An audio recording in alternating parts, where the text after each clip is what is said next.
Middle east में जारी तनाव से केवल भारतीय चावल निर्यात ही नहीं बल्कि अन्य देशों का चावल निर्यात भी प्रभावित हुआ है। या ये कहना गलत नहीं होगा कि खाड़ी मुल्कों समेत दुनिया के अन्य कोनों में होने वाला चावल निर्यात प्रभावित हुआ है। मिडिल ईस्ट में जारी तनाव पर दुनिया के प्रमुख चावल निर्यातक देशों की सूची में शामिल थाईलैंड भी बारीकी से नजर रख रहा है। थाईलैंड के डिपार्टमेंट ऑफ फॉरेन ट्रेड की डायरेक्टर जनरल अराडा फुआंगटोंग कहती हैं कि हम बारीकी से यूएस, इजराइल और ईरान के बीच चल रही लड़ाई पर नजर रख रहे हैं क्योंकि यह इलाका ग्लोबल शिपिंग के लिए एक स्ट्रेटेजिक रूट है। बता दें कि खाड़ी मुल्कों में जारी युद्ध ने ट्रांसपोर्ट कॉस्ट, एनर्जी कॉस्ट, तेल की कीमतों, फ्रेट चार्ज और इंश्योरेंस प्रीमियम को बढ़ाने का काम किया है। फ्रेट रेट में बढ़ोतरी चर्चा में है क्योंकि 15 से 30 मार्च के लिए फ्रेट रेट 40% से ज्यादा बढ़ गया है और इस बढ़ोतरी के पीछे स्पेशल सरचार्ज और फ्यूल कॉस्ट का हवाला शिपिंग लाइनों द्वारा दिया जा रहा है। इन सब को लेकर थाईलैंड से खाड़ी मुल्कों को होने वाला चावल निर्यात प्रभावित हुआ है। कहा जा रहा है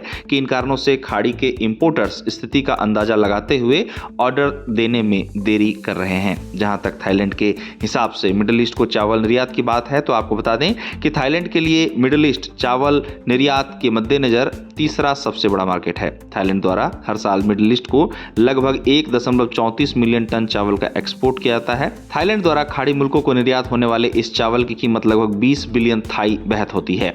थाईलैंड मिडिल ईस्ट को अपने निर्यात का लगभग 75% हिस्सा केवल इराक को भेजता है और इसके बाद इस सूची में खाड़ी के अन्य मुल्क जैसे कि यमन, सऊदी अरब, ईरान और दूसरे देशों का नाम आता है। लेकिन वर्तमान में थाईलैंड द्वारा इराक को चावल निर्यात रुक जाने की खबर है। आंकड़ों के मुताबिक नए साल के पहले 2 महीने में खाड़ी मुल्कों को थाईलैंड द्वारा 92,000 टन चावल का निर्यात किया गया, जो पिछले साल इसी अवधि से 52.58% की कमी को दिखाता है। मिडिल ईस्ट के ताजा हालात को देखते हुए अराडा फुआंगटोंग का कहना है कि अगर मिडिल ईस्ट में स्थिति और बिगड़ती है और हॉर्मुज स्ट्रेट से शिपिंग में दिक्कतें बनी रहती हैं तो इससे थाईलैंड के 2026 के 7 मिलियन टन चावल एक्सपोर्ट टारगेट पर असर पड़ सकता है और मिडिल ईस्ट में एक्सपोर्ट रुकने से लगभग 1 मिलियन टन का नुकसान हो सकता है। साथ ही उन्होंने कहा कि डिपार्टमेंट ऑफ फॉरेन ट्रेड नए संभावित मार्केट में विस्तार करते हुए मुख्य मार्केट को बचाते हुए आगे बढ़ता रहेगा और हाई क्वालिटी चावल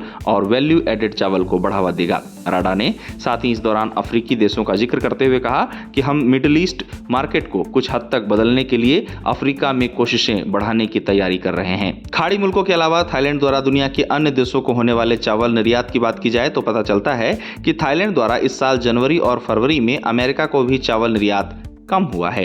आंकड़ों के मुताबिक जनवरी और फरवरी में थाईलैंड द्वारा यूएस को चावल का एक्सपोर्ट 25.16% घट गया और इसकी मात्रा 1,16,000 टन रह गई। आपको बता दें कि थाईलैंड द्वारा अमेरिका को कम एक्सपोर्ट के पीछे का कारण अमेरिकी टैरिफ और ट्रेडिंग पार्टनर्स द्वारा फैसले लेने में देरी को बताया गया है। थाईलैंड द्वारा चीन को भी चावल का निर्यात किया जाता है। इसी बीच खबर सामने आई है कि चीन को थाई चावल की बिक्री पर G2G बातचीत के लिए जहां चीन धीरे धीरे पहले 40,000 टन लॉट को इकट्ठा करने के लिए जहाज भेज रहा है, जिसकी पूरी डिलीवरी मार्च में होनी है। फिर अप्रैल के बीच में COFCO के साथ और 50 से 60,000 टन पर G2G बातचीत होनी है। इन सब के बीच अराडा का कहना है कि चावल निर्यात को लेकर चुनौती हर मोर्चे पर दिखाई देती है। आपको बता दें कि थाईलैंड में इस समय घरेलू स्तर पर चावल की कीमतें स्थिर हैं, जहां थाईलैंड के 5% सफेद चावल की कीमत $360 प्रति टन है। साथ ही ये जानना भी जरूरी है कि 2026 के पहले 2 महीनों में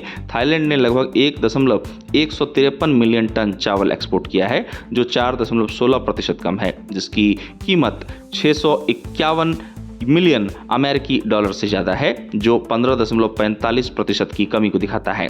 थाईलैंड के राइस एक्सपोर्ट और कीमतों दोनों में कमी को लेकर ग्लोबल चावल व्यापार पर नजर रखने वालों का कहना है कि ऐसा ग्लोबल मार्केट में स्टॉक ज्यादा बनने से हुआ है क्योंकि इसके कारण कीमतों में मुकाबला तेज हो गया है। साथ ही बताया जा रहा है कि इंडोनेशिया जैसे देशों द्वारा चावल आयात पर पाबंदी लगाए जाने से भी थाईलैंड के चावल निर्यात पर प्रभाव पड़ा है।